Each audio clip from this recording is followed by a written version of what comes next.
Please briefly summarize your education and professional background, and what is your new role at ERVA? So I'm Spike Narayan. I have a STEM background and a PhD from Lehigh University in material science and engineering. And then I worked at IBM for 41 years following that. And I just retired very recently. And so ERVA approached me about this interim position. And the reason why it's interim is because I just retired and I haven't quite figured out what I want to do. So I said, okay, let me give it a shot. And so that's where I am. So what were you doing at IBM's California Research Lab, and how will that influence your role at ERVA? Oh, that's a great question. So in the California lab, I had several roles. The most recent role was running the whole lab. The IBM Research is a very, I guess, very focused organization with a very broad agenda. As you know, IBM has a very broad interest in many products. So from AI to quantum computing to all kinds of exploratory science and physics and chemistry. So it spans the gamut of technologies that we feel important to bring to market. So in terms of my own views of my role at IBM, it gave me a wonderful opportunity to take ideas that are birthed in a research lab and translate that to products and offerings that IBM would have. So it's translation research and exploratory research. I think the combination is a very powerful combination. And I think exactly what ERVA is looking to see is how do you actually identify and develop bold ideas that are innovative.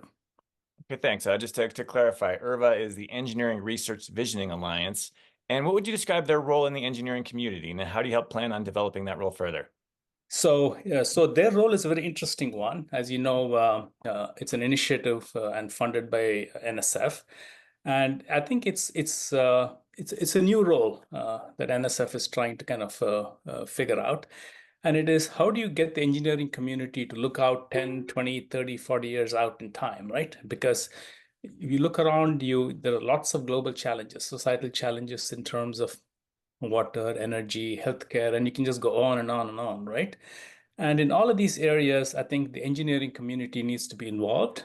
They need to be kind of futuristic in how they look at their role. And what ERVA is trying to do is actually identify and develop these transformative ideas and also help catalyze the engineering community to kind of in the pursuit of innovation in some sense and figure out what kind of research they need to do to have a high impact many years down the road.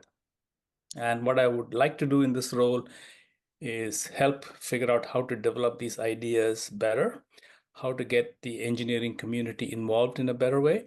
And so it's a learning experiment when learning as we go.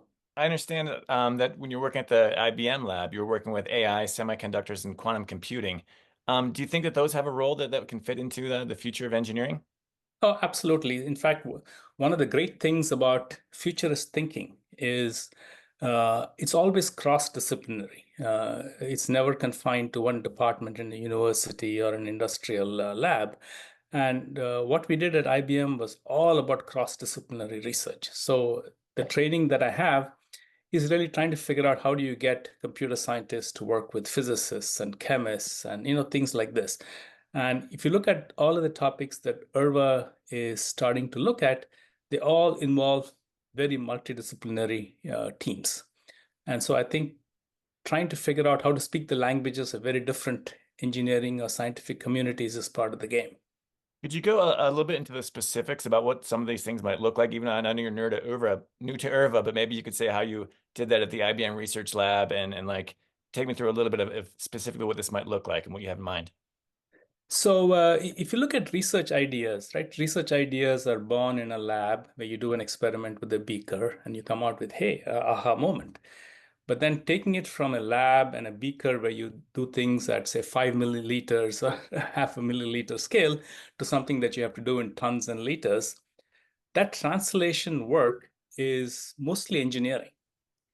And I think that is where a lot of the innovation happens in the industry is trying to figure out how do you take a phenomenon that you have observed or invented in the lab, and how do you actually make it a useful commodity in the marketplace. And this translation research is a fascinating area. And I think that is where I think the engineering community can be very, very useful in looking at some of these global challenges. And I'm hoping that the recommendations that ERVA comes out with can actually be implemented by the engineering community going forward. So they have all the tools and talent. Could you describe like one specific example of something concrete that maybe I or other engineers can relate to, like something that you worked on in the past or something that might be coming up? Sure. I can give you a past example from IBM since I haven't been in ERVA that long. So many years ago, maybe 7 or 8 years ago, we started looking at the role of catalysis in chemistry, uh, and specifically catalysis where heavy metals are not used. As you know, today, the petroleum industry uses catalysts a lot, but it's all platinum and other heavy metals. And in the semiconductor industry, heavy metals is a no-no. You cannot have heavy metals because it'll destroy a lot of the processes that you have in the semiconductor fab. So what we did was we set out to work with Stanford in this case, one researcher and one professor, to explore how can you do catalysis without heavy metals. And they actually were responsible for starting a whole new field of research called organocatalysis, basically using organic molecules to catalyze chemical reactions. And what this actually yielded a few years ago is a methodology to recycle plastics. Who would have thought 5 years ago that we invented organocatalysis and the end result would be addressing a very major global challenge like recycling plastic? So we were able to take this catalyst that we invented for the semiconductor space and take PET bottles, waste bottles, and reduce them to their original state and then use it again. So completely close the loop on plastic recycling. Fascinating example that I wanted to give you. Yeah, no, that's great. And how long approximately did that kind of research go from like idea to the research to finding out something successful and to having a goal to reach for? So I would say probably 5, 6 years, something like that. And would that be someone specifically dedicated to that, or do people work on this while conducting other related research? So it's usually people always work on 5, 6 different things, right? They have something that they do for the semiconductors, and then they may have 10, 20% of the time devoted to really exploratory stuff. And this would start out in the purely exploratory phase and then graduate to something that's more relevant for what the company needs and for the world. In your past or current experience, do you find it a struggle to convince, engineers who are used to, doing this engineering work is what matters and you got to get the job done to understand and appreciate the importance of doing the research? No, in fact, I think there is an art to this. It's not really a science. And the art is involving the engineering community early on in the discovery process. So they have a sense of ownership. And so they're really motivated to take their idea to the marketplace as well, right? So that's how you can engage the community early. You have to respect their skills. Their skills are different from the skills of scientists, both equally important, but both need ownership. Again, could you describe a little bit, like in a specific example of what that might look like to make that persuasion, that connection? So, for example, once we discover, like in this case, the catalyst example, we would actually go to different funding agencies and ask them if they're interested in creating a process to recycle plastic. And this conversation would obviously happen with engineers in the room because they're the ones that know how to take this and build a pilot plant and take it to market. So the scientists and the engineers would approach companies that have waste plastic, right? Soda companies, for example. Increasingly, athletic gear is all polyester. All these uh, performance shirts and pants that you see today in the sporting space, they're all polyester and can all be recycled. And so we would go out to all of these folks, have a conversation, and start a research program around them. This is what we actually did. All right, that's a fascinating example. So, are there any specific key elements of good engineering research, and would they be any different from other areas of scientific research, or are they more similar? I would say there are a lot of similarities, but there are some contrasting differences between, say, scientific research and engineering research. In the scientific space, you're always kind of exploring with no real process or method in mind. It's try this, try that, and see what works. In the engineering space, there's a little bit more rigor. You have a process, you have a modeling method, you have a simulation way of doing things, you have a way of unearthing issues, you have a way of solving problems along the way. And so you have much more of a process and a method when it comes to engineering than we do in the science. Science is a little bit more, let's see what happens.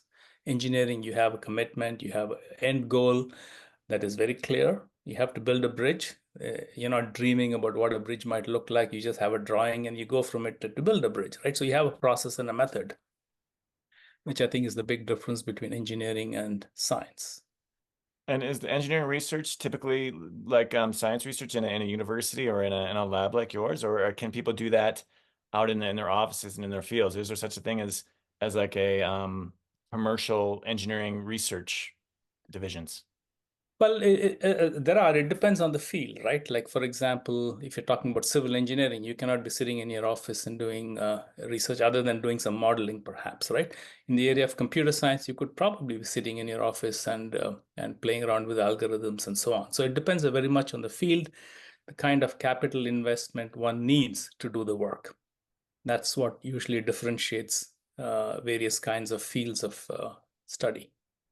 So are these groups, the researchers and the field engineers typically separate and doing different things? And then how do they come together to create final products? Yeah, so I think this is where the structure of the organization is very important. You could have a very insular research division where they just create ideas and throw it over the wall, or you could have a highly collaborative environment. And I think the success of the company or the organization depends to a large extent on how well the engineering community and the scientific community can integrate it into research groups and goals and milestones and the like. Okay, just to kind of fill out the picture, can you describe some good examples in your opinion of engineering research that has positively affected the engineering field? Perhaps some of your own work. I believe I read that you have 50 patents or something like that. Sure. Yeah. So that's a fun question because I can go on for an hour, but let me just take one example to make the case. Right? So I don't know how familiar you are with DRAM technology. It's the memory module that semiconductor companies have been making for decades, right? So way back in the 80s and in the early 90s, as Moore's law was really driving this whole miniaturization process in a gung-ho way, we realized that the DRAM technology was seriously being limited by one process step. And that had to do with using lasers to increase the yield of DRAM products. And because when you use a laser, you're limited by the wavelength of the laser, you cannot shrink those dimensions of what used to call fuses in those days. Fuses are basically changing a circuit on the fly, deleting a line and adding a line in a different way, right? So you could not delete lines that are too much smaller than the wavelength of the laser that you're using to delete. So we came up against a problem of trying to shrink these Moore's law kinds of dimensions and yet have a robust process to increase the yield of DRAM. And so in one of the series of patents that I have, it has to do with what is called electrical fusing. So eliminate the laser completely and use electrical pulses to actually melt a line and sever the line as opposed to coming down to the laser and blasting it. So that you're no longer limited by the physics of light. And no matter how small your electrical line is, you can just go and fuse it and move right on. And that helped the whole DRAM industry kind of move into the Moore's law regimen, right? And in fact, I think every DRAM that is made today has e-fuse in it, electrical fuse. That's just one example where science and engineering come together. That's a great example. And so how did you come up with that idea? I don't even, you don't have a ton of time, but I think we can talk a little bit about, where'd that go from an idea to how long did it take to develop and to reach into the final products? So I would say this was fairly rapid. I would say in less than 3 years, we actually qualified a product going from an idea in the lab. And to accelerate the process, I did something somewhat unique, which most people don't do. And that is, I actually left the research division, went into the DRAM product division, and decided to kind of help the team there with the whole process of developing it and not just being in research and giving it to them, right? So I actually stayed engaged for 3 years, worked with the team, developed it, qualified a product, and then came back to the research division. So this kind of made it much faster than it normally would. And usually, not everybody who does research is interested in taking it and doing an engineering exercise with it. In this case, I just happened to be interested. So I did the research and also helped with the engineering. So it was a very, very fun experience and also sped up the whole process, I would say, maybe 2x, 3x, I don't know. All right, that could be great advice for somebody, considering doing the same thing. And this was all at the IBM research lab, is that correct? Yeah, this was when I was back in New York research lab. Okay, so I read in your background that I know some makes sense with AI, semiconductors, but also mentions quantum computing. How do you think that that could fit into the engineering? I'm just curious for myself on that one. So quantum computing is just a way of doing computation, right? So today we do computation on big servers, mainframes, and the like. And there are some intractable problems in the sciences. There are many actually. And the way we solve them today is by approximating it and then bringing it down to a form factor, which today's supercomputers can maybe take a crack at it. It may spend maybe hours or days, but they can get the job done eventually. But there are some problems where you really cannot solve it because they are what they call NP hard problems in computer science. And so these solutions don't exist in the offerings that we have for supercomputers. So you necessarily need a different computing paradigm to solve some of these problems. And these are typically complex problems where it's very multidimensional problem. I'll give you one classic example, weather. Weather is one of the most challenging things to model. And I think today's computers are at their limit to solve problems. And still, we don't get it right, as you know, right? And so quantum computing can start addressing some of these really, really hard problems. It doesn't mean quantum computing will replace existing computing in the future. It just means for some classes of problems, they can actually they can solve the problem while the existing computers cannot. So you selectively use a combination of quantum computing and conventional computing down the road. So it's just a way of doing the calculations, doing the models. You can do the models at bigger scales. You can have many more elements in your modeling that you can do, so you can be more thorough and more accurate in your analysis. That's really what quantum computing will let you do at scale. So I just want to kind of leave you with this one thought is that engaging the engineering community, having them think 10 or 20 or 30 years out is a fascinating area and it's a challenging area. And I think ERVA is trying to get into the space and really have a big impact on solving some of these global challenges. And that's why we take this whole idea of identifying and developing some of these ideas and coming up with solid, actionable recommendations is very, very important, not just for NSF and other engineering or other agencies to kind of uh, help with, but also for the engineering communities to take on some of these challenges and really address them head on. Right? So it's a very exciting period, and I'm glad NSF is actually involved in the space, and ERVA is kind of the I would say diverse, inclusive partnership that's helping get this going. And is what you described going to be your focus and now in your new interim role? Oh, absolutely. Yeah, absolutely a focus. Yes. And do you have a time limit on when you're going to decide if this is interim or not, or are you just going to see how it goes? Oh, so I'm just barely 3 weeks into it. So I think I need a few months to figure out what I want to do after I retire. And so I think in a few months, maybe I'll know better.